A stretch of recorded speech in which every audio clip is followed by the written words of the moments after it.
sharing some of my favorite books for high schoolers on the Middle Ages, Renaissance, and Reformation.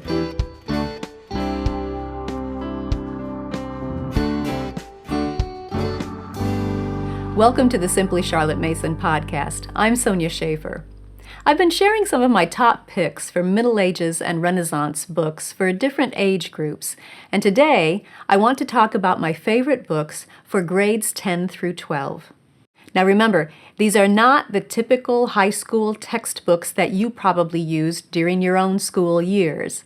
These are living books, books written in either narrative or conversational style, books centered on people who lived in that historical time period and their stories. Biographies are so valuable for studying history. And when you read about a person's experiences in a time period, you begin to understand what else was going on in the world around him and all of the other factors that influenced his decisions. And that person's life makes the time period come alive for your student. There's also one book I'm going to share that has original documents. That's an important aspect for the high school years.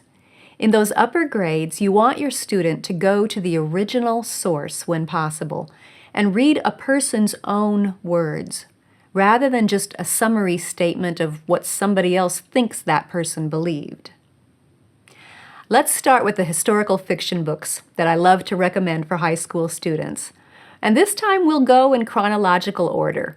If you want to know the exact dates for each book, follow the link in the notes that takes you to the blog post. You'll find the dates there. First off, The Lantern Bearers by Rosemary Sutcliffe. 18-year-old Aquila is serving in the Roman army on the island of Britain, and he gets leave to go home and visit his family. When he receives word that all of the Roman troops are withdrawing from Britain, he decides to desert and stay to defend his homeland from the invading Saxons. 2 days later, Saxon raiders attack his family home, killing his father and kidnapping his sister. Aquila vows to have his revenge on the barbarians. The rest of the story, with its twists and turns, traces Aquila's life as he pursues that goal and deals with the subsequent battles within his own heart. This is a great book for older teens because neither its plot nor its characters are simple. There's no neat and tidy, happily ever after ending. Yet it gives a fantastic glimpse into life in that turbulent time period at the beginning of the Middle Ages, as well as a glimpse into inner struggles that are very much a part of life today. Second book, Men of Iron by Howard Pyle. As you get into the Middle Ages proper, you need a good book on knights and castles and such. This is the book for that. Howard Pyle was an excellent author and illustrator. You might recall that I recommended his Merry Adventures of Robin Hood for grades 4 through 6. The plot in Men of Iron is all about Miles Falworth, whose father was killed when accused of being involved in a plot against the king. In this coming-of-age tale, Miles sets his sights on becoming a knight and defending his family's honor. Your student will learn much about what it took to become a knight and what the code of chivalry really meant. Howard Pyle's books are in public domain, so you'll be able to find this one free online. Another one is The Black Arrow by Robert Louis Stevenson. Your teen will get an unforgettable look inside the Civil War in England near the end of the Middle Ages, beginning of the Renaissance, the War of the Roses. Written by a master storyteller and poet, The Black Arrow is a swashbuckling tale that centers on Richard Shelton and his guardian, Sir Daniel Brackley. Sir Daniel has become a target in this civil war. A band of archers, who call themselves the Fellowship of the Black Arrow, have set themselves against Sir Daniel and all of his allies, and Richard is caught in the middle. Throughout this story of intrigue and action, Richard learns many lessons about loyalty, honor, and discerning good from evil when the issues aren't necessarily black and white. As your student grows into high school years, be sure to take advantage of these opportunities to discuss the principles that are presented in these wonderful books. Those timeless principles are what will instruct your teen's conscience and help her make future decisions in her own life. The Black Arrow is in public domain, so you will find it available free online. Next up, The Second Mrs. Giaconda by E.L. Konigsberg. This book is set in the Renaissance, and it explores a couple of mysteries that surround Leonardo da Vinci. The first mystery is why he befriended a lying, thieving little boy named Salai, kept him as an apprentice, even though he caused so much mischief and trouble, and then named him in his will. The second mystery is the story behind the Mona Lisa. Why Leonardo worked on it for so many years, why it held a special place in his heart. This book does a masterful job of weaving together the pieces that connect those two questions and giving a believable answer.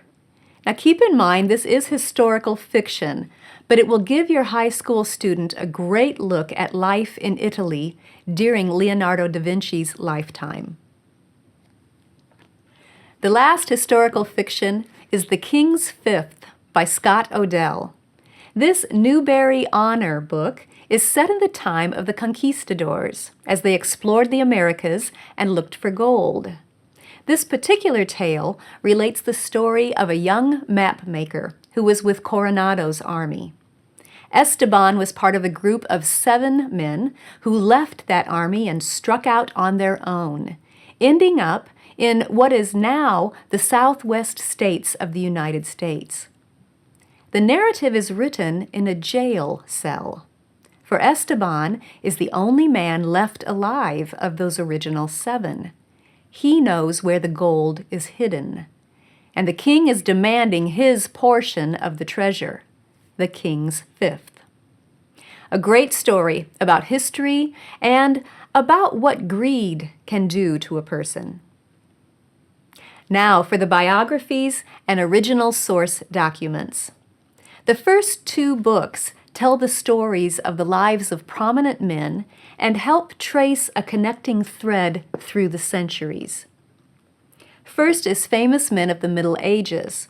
It's originally by Poland and Heron, but this one has extra chapters by Rob Shearer.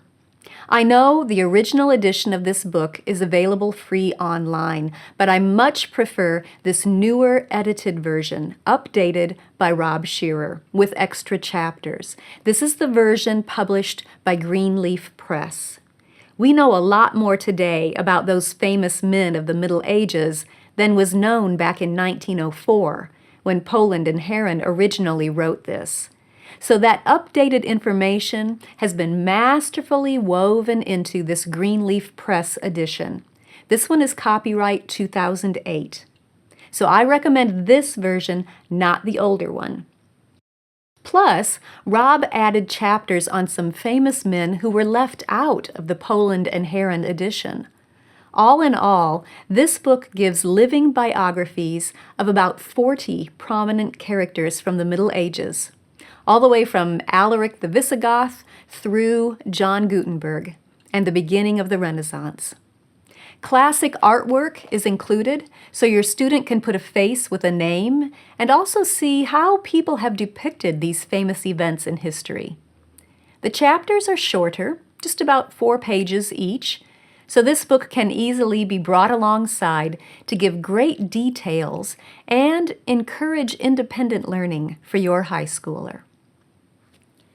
Famous Men of the Renaissance and Reformation by Rob Shearer picks up where Famous Men of the Middle Ages leaves off.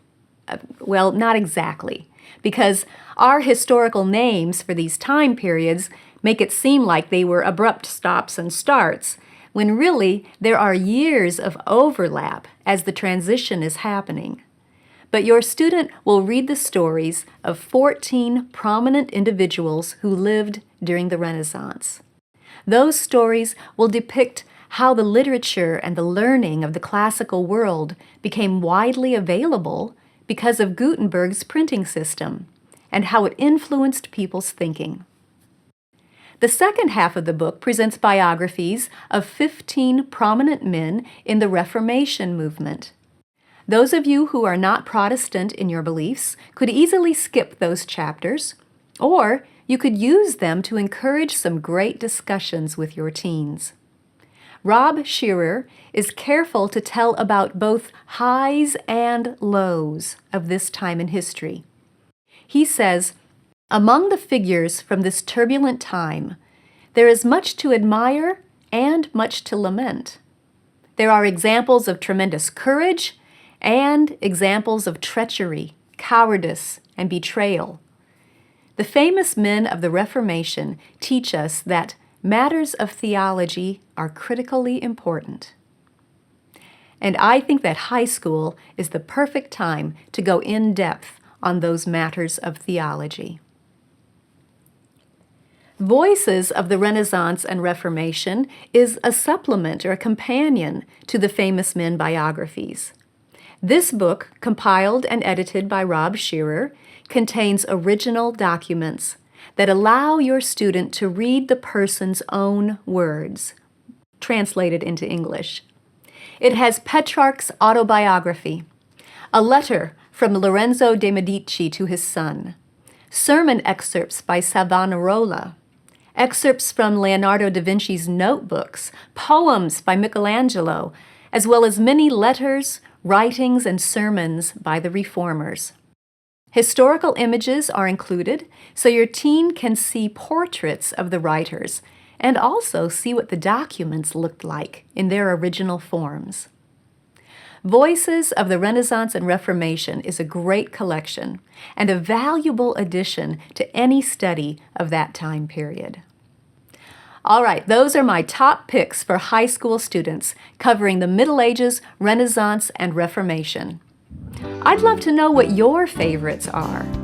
Leave a comment and let's talk books. If you enjoyed this video, subscribe so you don't miss an episode. You can also subscribe to the audio version of this podcast or read the blog post on our website at simplycharlottemason.com. All of those links will be in the notes, along with links to the resources I mentioned. Thanks for joining me. I'll see you next time.